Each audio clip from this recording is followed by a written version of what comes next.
Some people love so deeply that they lose themselves. The emptiness of absence, the fear of rejection, the anguish of loneliness, all of it eats away from the inside. What few people know is that, in nature, there is an animal that lives the same emotional drama, the cockatoo. Extremely dependent on affection, this bird becomes ill without deep bonds. In this text, you will discover how the biology of a bird can explain the silent pains of the human heart. Love is a powerful force, perhaps the most powerful of all. It unites, transforms, inspires, and, at times, it wounds. When love crosses the line of what is healthy, when the desire to be with someone becomes a vital necessity, we enter a fragile territory called excessive attachment. Contrary to popular belief, this emotional state is not simply about loving too much, it is a deep, silent emotional dependency, often invisible even to the one experiencing it. Excessive attachment is born from the belief that the other person is essential for us to exist. Not just to be happy, but simply to be. In this state, the absence of the loved one doesn't just mean missing them, it means emptiness, anguish, emotional collapse. It's as if, when looking in the mirror, your very identity feels incomplete if that person isn't near. There's no room left for the self. Only space for us. But that us is often sustained at the cost of a depleted me. This behavior doesn't come out of nowhere. It's built through life experiences, often marked by emotional neglect, childhood abandonment, or relationships that taught us that love must constantly be earned, that without continuous effort, it will vanish. For those who live with this kind of bond, the mere idea of losing someone they love causes panic. And that's not an exaggeration, it's a physical pain, very real, comparable to withdrawal. In everyday life, this can manifest in subtle ways. A person with excessive attachment may compulsively send messages, feel intense anxiety when they don't get replies, or create catastrophic imaginary scenarios about the end of the relationship. They may abandon friends, hobbies, even work, everything that once made up their world, to focus entirely on the relationship. It's as if nothing before their beloved mattered anymore. Love becomes survival. And that's an unbearable weight for any relationship to carry. There's a common cycle to this state: fear of loss, a need for control, possessive behavior, guilt for feeling jealous, and, paradoxically, actions that push the other person away. The more one clings, the more the other escapes. And the more they escape, the greater the desperation becomes. The relationship turns into a field of tension, where fear rules and love gets lost in the haze of anxiety. The great trap of excessive attachment is that, on the surface, it looks like devotion. It looks like care, passion, commitment. But there's a profound difference between love and self-erasure. Healthy love allows space, respects boundaries, and upholds individuality. Excessive attachment suffocates, demands constant presence, and creates emotional dependency, often destroying both the person who feels it and the one on the receiving end. And no, this doesn't only apply to romantic relationships.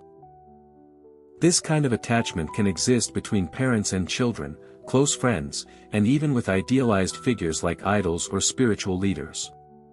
Wherever there is an emotional bond, there is space for attachment to show up, and when exaggerated, it turns affection into an emotional prison. The fear of abandonment becomes the fuel for decisions. And no decision made out of fear can bring peace. It's important to understand that excessive attachment doesn't stem from malice. It comes from pain. From a heart that may never have truly been seen, loved, or securely held. That's why it clings so tightly. Because it fears that if it lets go, it will be alone forever. And no one wants to feel invisible. No one wants to return to the place they've spent their whole life running from, that place of inner loneliness. Most people who live with this emotional state don't even know how to name it. They think they're just loving intensely. But loving intensely doesn't mean losing yourself. Love shouldn't hurt like this. True love builds, strengthens, and expands. Excessive attachment, on the other hand, consumes, narrows, and imprisons. And, more often than not, it makes us sick. And here is where nature becomes a mirror, because this behavior, as deeply human as it seems, also exists in the animal world. And perhaps, by observing a bird with vibrant feathers and a piercing cry, we can catch a glimpse of something intimate within ourselves. A creature that also needs connection to survive. One that literally falls ill without affection. A bird called the cockatoo. But before we dive into the delicate and captivating world of this peculiar species, it's important to understand, excessive attachment is not weakness. It's a silent plea for help. And when we begin to hear its signals, in others and in ourselves, something within us begins to shift. Because only by recognizing pain can we begin to heal. In the lush forests of Australia and parts of Southeast Asia, lives a creature that seems to defy the expectations we commonly hold about birds. With its flamboyant crest, expressive eyes, and human-like behaviors, the cockatoo is far more than a feathered companion. It is, in the truest sense of the word, emotionally complex. So much so that its mental health is entirely dependent on its bonds. A cockatoo without companionship doesn't just get lonely, it suffers, visibly and profoundly. While many animals thrive in solitude or simply tolerate others out of necessity, the cockatoo flourishes in connection. In the wild, cockatoos form lifelong pairs. They don't just mate, they bond, grooming each other, communicating with vocal and visual signals, and rarely straying from their chosen partner. These birds don't know how to live halfway.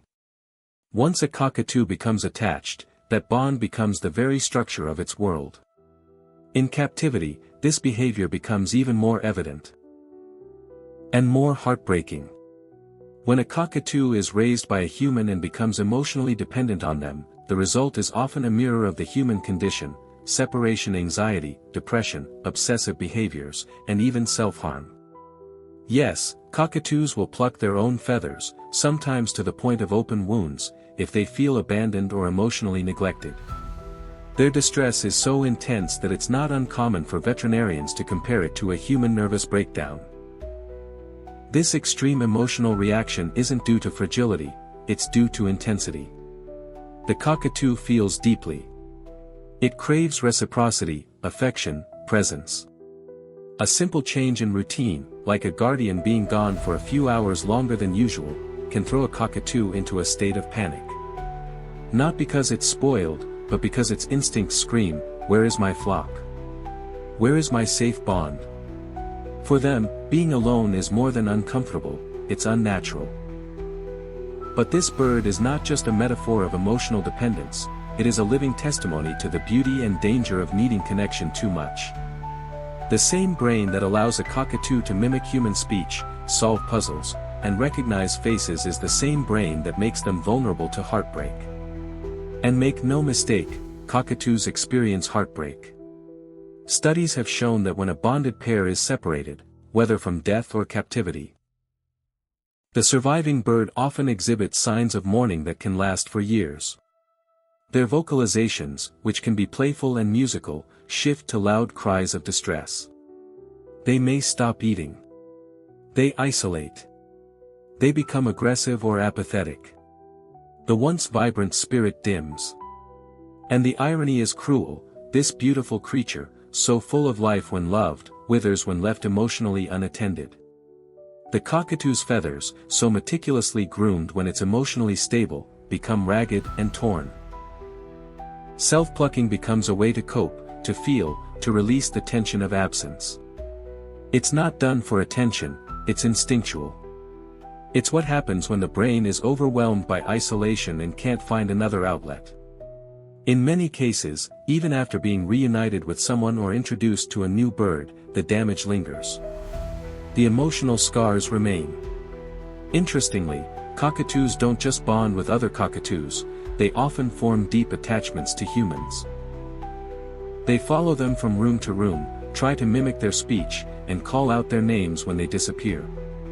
If ignored for long periods, some may scream for hours, not to annoy, but to reconnect. They are, by nature, relational. For a cockatoo, attachment isn't optional, it's survival. This level of emotional sensitivity has made cockatoos both beloved and tragically misunderstood pets. Many people are drawn to their beauty and intelligence without understanding the emotional demand they carry. Cockatoos don't just need food and toys, they need time, affection, eye contact, voice, consistency. Without it, they unravel. In the wild, this dependence is balanced. The flock is always nearby, and the rhythms of life follow predictable, instinctive patterns. But in human hands, the cockatoo's need for connection becomes a reflection of something painfully familiar to us. Because like us, they can't simply detach. Like us, they seek meaning in the presence of another. And like us, when that presence disappears, the world feels wrong. When you look into the eyes of a cockatoo, you don't see an empty stare, you see recognition. Emotion. Longing. Their gaze is direct, inquisitive, as if searching for something beyond their cage. Something that feels like home. And perhaps, in their behavior, we see a part of ourselves that we've tried to hide, the part that aches not to be alone, the part that defines itself through connection. The cockatoo doesn't try to be strong by isolation. It doesn't pretend it doesn't care. It lives the truth of what it feels, fully, vulnerably, without shame. And maybe, just maybe, we have something to learn from that. There's something profoundly unsettling about watching a cockatoo scream into the silence, its eyes wild with panic, wings flaring, beak gnashing. It doesn't know how to soothe itself. It doesn't understand why its companion disappeared. It only knows that something essential is gone, and in that absence, it breaks. Now imagine that same desperation, not in a birdcage, but in a bedroom, a car, a crowded city street. That same spiraling ache, only this time, it's human. The connection between cockatoo and human is more than metaphor, it's a mirror. Emotional overdependence in people may not always look as dramatic, but the internal pattern is hauntingly similar. We attach. We idealize. We build our sense of safety around another person's presence. And when that bond falters or disappears, we collapse inward. The human who constantly refreshes their phone, rereads old messages, or plays the same voicemail over and over is not so different from the cockatoo calling out endlessly for its absent partner. What makes this bond so fragile and so potent is the illusion of permanence we project onto others.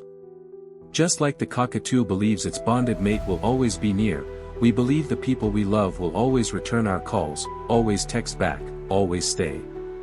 When they don't, we don't just grieve. We unravel. We don't know how to be okay without them because we never prepared ourselves to stand alone. Both cockatoos and humans form what psychologists call attachment patterns.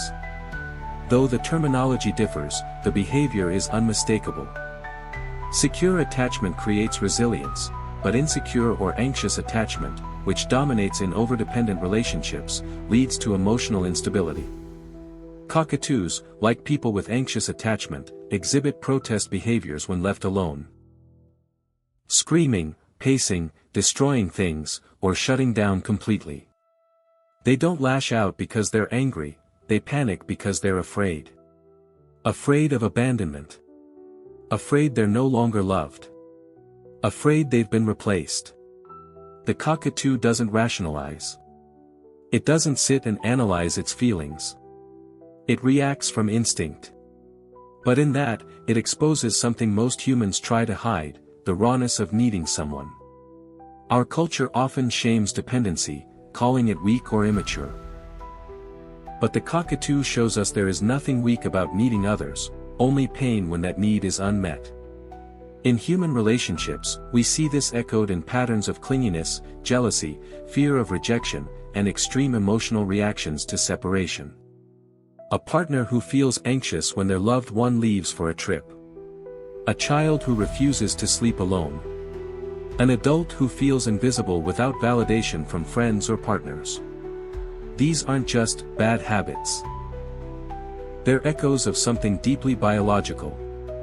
Just like the cockatoo, we're wired to seek connection for survival. And yet, when that instinct becomes exaggerated, when the entire identity of the self hinges on another, it becomes dangerous. The cockatoo plucks its feathers until it bleeds.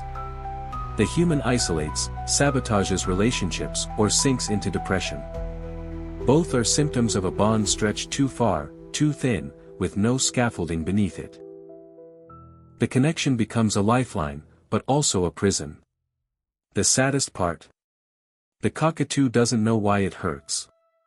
And neither do many people. They don't see their panic as evidence of emotional imbalance, they see it as proof that they love too much. But love, in its healthiest form, doesn't destroy the self. It enhances it. True love allows space, breath, trust. The overdependence both cockatoos and humans experience isn't love, it's fear masquerading as devotion. Consider how cockatoos behave when their bonds are healthy. They play, groom, rest. They fly together but also perch alone when needed. There's a rhythm of closeness and independence. Humans, too, thrive when love is balanced, when we feel safe, but not suffocated, when we give freely, but also receive, when we can be with someone, but still be fully ourselves. The danger lies not in bonding, but in fusing. When we stop being a me and become only a we lose our center. We place the burden of our emotional stability entirely on someone else. The cockatoo teaches us that unchecked attachment becomes torment. But it also shows us something beautiful, that the desire for connection is not a weakness, but a defining truth of life. To heal from overdependence, both cockatoos and humans need more than just company, they need security, consistency, and above all, self-recognition. A bird may never learn to survive emotionally on its own, but a human can. We can learn to soothe our fears, to honor our needs without collapsing into another. We can learn to hold space for connection without becoming consumed by it. In the end, the cockatoo doesn't teach us to stop needing others. It teaches us to love with presence, not panic. To connect without erasing. To build a nest inside ourselves before we reach for someone else to complete us.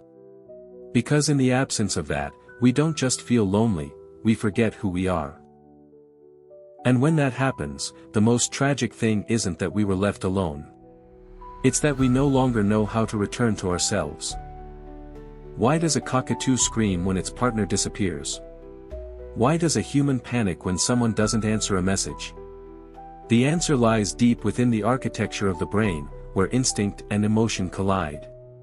Behind every behavior we call over-attachment or emotional dependence is a biological system that evolved to protect us, but sometimes protects us too much. Let's start with the science of attachment. In both birds and humans, this begins in the brain's limbic system. Specifically the amygdala, hippocampus, and hypothalamus, which governs our responses to fear, bonding, and memory. These ancient parts of the brain don't analyze logic. They react.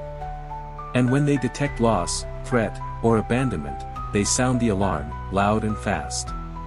In mammals and birds alike, oxytocin and vasopressin are powerful bonding hormones.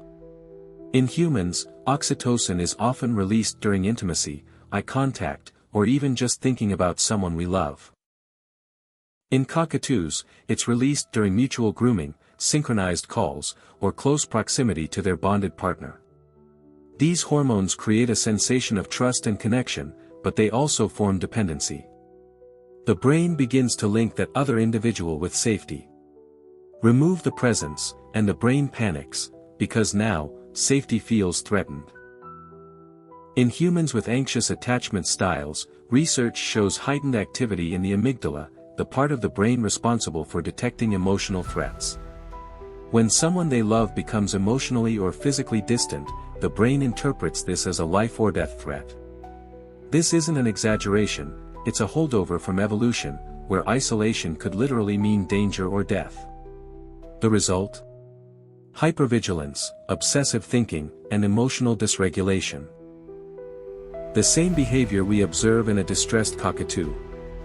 From an evolutionary standpoint, cockatoos developed monogamous pair bonding as a survival strategy. In the wild, having a strong, dependable mate improves the chances of finding food, defending territory, and raising offspring. That bond becomes biologically reinforced, so when it's disrupted, the bird doesn't just feel lonely. It experiences withdrawal. This is akin to how a person might feel after the loss of a significant relationship. Not just sadness, but physical pain, sleeplessness, even immune suppression. Studies in both birds and mammals show that separation anxiety can trigger stress responses similar to trauma. Neuroscientist Jake Panksepp identified what he called the panic/grief system in mammals, a neurological pathway activated by separation. When activated, it floods the brain with distress signals. The same system appears active in parrots, especially in bonded species like cockatoos. When alone, they vocalize persistently, not just to find their partner, but to regulate their internal chaos. This is crucial. Both humans and birds use connection as a form of emotional regulation. Infants co-regulate with their caregivers. Lovers co-regulate through physical closeness and reassurance. Cockatoos co-regulate through mirroring behavior and call-and response. But when one party disappears, the nervous system is left unregulated and exposed. What complicates this in humans is the added layer of cognition. We don't just feel the loss, we interpret it. We blame ourselves.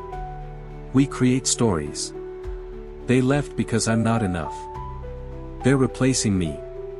These thoughts compound the emotional spiral. Meanwhile, the cockatoo doesn't analyze, it simply suffers. This difference matters because it means humans not only feel emotional pain, but often amplify it with meaning. Furthermore, the dopaminergic system, our brain's reward circuit, also plays a major role in emotional dependence. When we're with someone we love, dopamine surges, giving us feelings of pleasure and reward. Over time, our brain starts to crave that person as a source of dopamine. Remove the source, and we experience symptoms much like withdrawal from an addictive substance. This is why breakups feel like physical withdrawal, and why the cockatoo left alone in a cage sometimes plucks its feathers or self-harms. The absence of that dopamine source causes neurological distress. Interestingly, studies on parrot species have shown that those who lack proper socialization during early life stages develop maladaptive coping behaviors later on. Similarly, humans raised in environments lacking emotional safety often develop anxious or avoidant attachment styles. Their brains were wired to expect instability. As adults, they overattach, not because they love more, but because their nervous systems fear more. Still, there is hope. Neuroplasticity, the brain's ability to rewire itself, applies to both humans and animals. With therapy, safety, and new patterns of connection, even the most anxious individuals can learn self-regulation. In birds, consistent and enriching environments can reduce distress behaviors over time. In humans, building internal sources of safety, through self-awareness, mindfulness, and supportive relationships, can reshape those same ancient circuits. So when we say someone is too attached, what we really mean is that their nervous system hasn't learned how to feel safe alone. And that's not a flaw, it's a pattern. A biological one. A story written into the nervous system long before they were ever abandoned. The cockatoo doesn't suffer because it's weak. It suffers because it was made to bond, and because it was never taught how to survive without that bond. And the same is often true for us. Understanding the science behind emotional dependence isn't about removing emotion. It's about reclaiming control. When we understand what's happening in our bodies and brains, we can learn to soothe the panic, reshape the stories, and slowly, gently, build a home inside ourselves. After all, it's not connection that hurts us. It's the fear that without it, we are nothing. And science shows that fear, while deeply human, can be healed. Imagine a woman named Emily. She's 32, lives in a small apartment, and works remotely. Her days are quiet, too quiet, and her nights are long. A year ago, she entered a relationship that quickly became her center of gravity. Her partner, Jake was attentive, affectionate, always texting, calling, showing up. Emily, once fiercely independent, began rearranging her world around those notifications. When he stopped responding instantly, her heart would race. If he didn't say good night, she couldn't sleep. She told herself it was love. But deep down, she knew, what she felt wasn't affection. It was survival. When Jake broke things off, Emily spiraled. She stopped eating. She couldn't focus on work. She walked circles around her apartment, checking her phone every 5 minutes. The silence wasn't just absence, it was agony. This wasn't just heartbreak. It was dependency withdrawal. It was the internal scream of a nervous system that had lost its only sense of safety. Now picture a cockatoo named Luna. She lives in a suburban home and was adopted as a baby by a kind but inexperienced owner named Rachel. Rachel loves Luna, but works long hours. During the day, Luna is left alone. When Rachel returns, Luna squeals with joy, flaps her wings wildly, and refuses to let Rachel out of sight. If Rachel leaves the room, Luna screams, piercing, continuous calls that last for hours. She begins plucking her feathers, ripping at her skin. A visit to the vet reveals no infection. It's psychological, the vet says. She's too bonded to you. She doesn't know how to self-soothe. Emily and Luna don't know each other. But their stories are the same. In another example, there's Michael, a 45-year-old man recently divorced after 20 years of marriage. For 2 decades, he had a fixed rhythm. Dinner at 7, her laugh echoing through the living room, the way she'd touch his hand during TV shows. When the relationship ended, he moved into a 1-bedroom apartment. At first, it was just quiet. Then, it became unbearable. He left the TV on all night for background noise. He bought a dog, but still cried each morning in the silence. "I feel like I'm going crazy," he told a friend. "I don't know who I am without her." His identity, his emotional regulation. Everything had been externally anchored. Now, with the anchor gone, he was adrift. Back to the animal world, consider a male cockatoo in the wild who loses his mate during a predator attack. He calls for days, flying from branch to branch, repeating the same sequence of sounds they once used to coordinate nesting. His flock moves on. He stays behind. Eventually, he stops eating. His feathers dull. His energy wanes. He does not die from injury, but from despair. There's also the story of Clara, a teenager raised by emotionally unavailable parents. She learned early that love had to be earned, through perfection, through pleasing, through never being too much. At 19, she falls madly in love.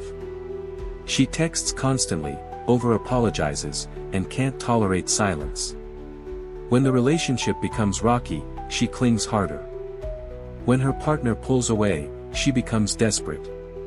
She is not being dramatic, she's reliving abandonment. Her brain equates distance with danger. Her pleas aren't weakness, they're a trauma response.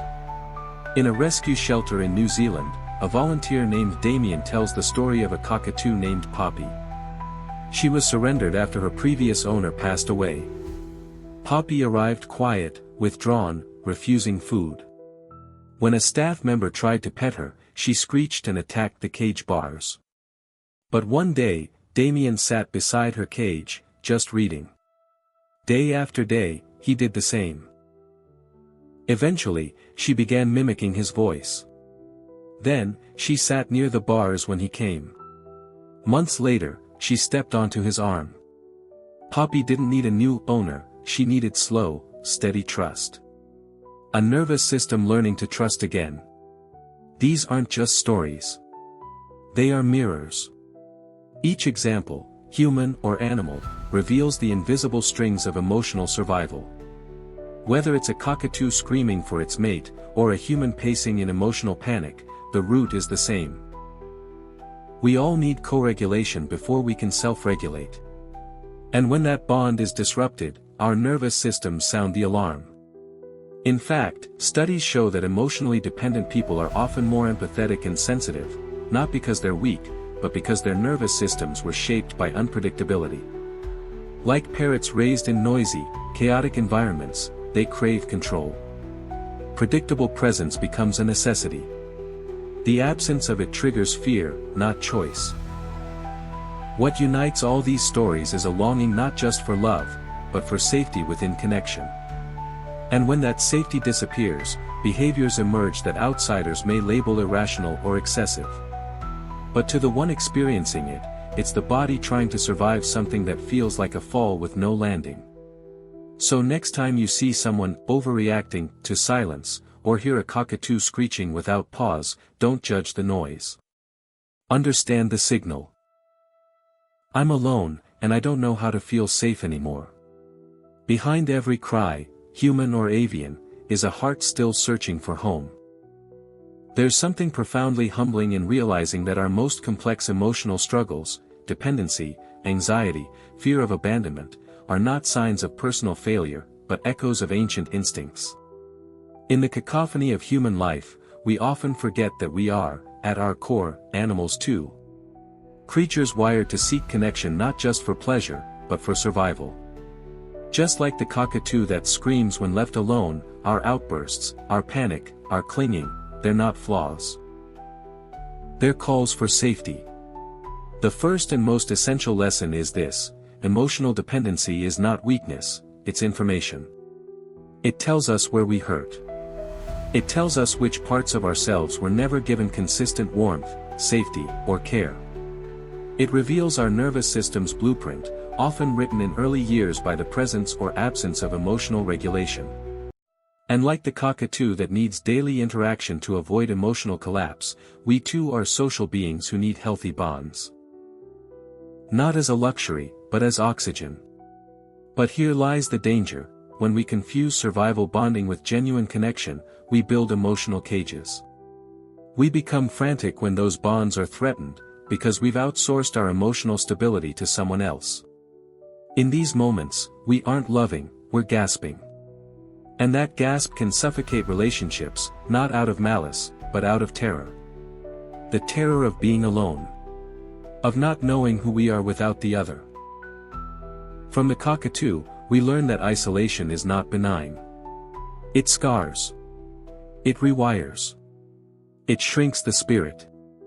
But we also learn something powerful: with patience, care, and gentle consistency, even the most traumatized bird can learn to trust again. So can we. The healing journey is not about becoming independent in a vacuum. It's about learning interdependence, the ability to be connected without losing ourselves, to love without collapsing, to feel deeply without drowning. This means building an inner nest, a place of emotional safety we can carry within. One lined not just with affirmations and habits, but with the soft feathers of self-compassion. A cockatoo doesn't heal because it's forced to. It heals when someone shows up, consistently, gently, without pushing. We, too, begin healing not with criticism or shame, but when we meet ourselves with understanding. When we say, "Of course I panicked when he didn't call back.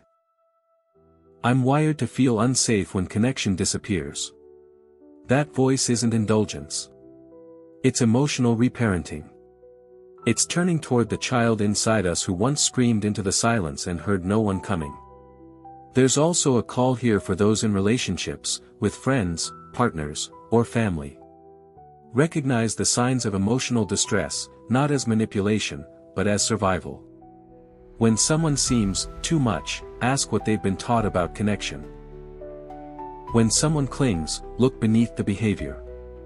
Often, you'll find someone who was never taught how to feel safe alone. Someone like Luna, the cockatoo, desperate not for attention, but for regulation. Yet we are not birds. We have language, tools, support systems. We can seek therapy, community, education. And most importantly, we can choose. We can choose to recognize our patterns without shame. We can choose to pause before attaching ourselves out of fear. We can choose to rebuild our safety from the inside out, even if it's just one quiet breath at a time. Maybe you see yourself in this story. Maybe you've screamed into the void, metaphorically or literally, hoping someone would hear. Maybe you've tied your worth to the presence of another, and felt unanchored when they left. If so, know this: you are not broken. You are a nervous system looking for rhythm. And rhythm can be rebuilt. Let the cockatoo remind you of something vital. No one heals by being ignored, criticized, or rushed. Healing comes in stillness. In showing up. In consistent kindness. To yourself and to others. So the next time you feel that aching pull, the fear when someone takes a little longer to text back, the anxiety when you feel unseen, pause. Breathe. Ask yourself, what part of me is afraid right now? What safety am I seeking outside that I can begin cultivating within? You are not a burden. You are a being designed for connection. And with time, self-awareness, and grace, you can untangle survival from love, panic from presence, dependency from devotion. And maybe, just maybe, when you do, your scream will become a song again. What if your deepest fear of being alone isn't a flaw, but a signal from the most human part of you, your need to feel safe, seen, and loved? Like the cockatoo, you weren't made to scream, you were made to sing. The question is, are you building your life around the silence, or learning how to hear your own song again?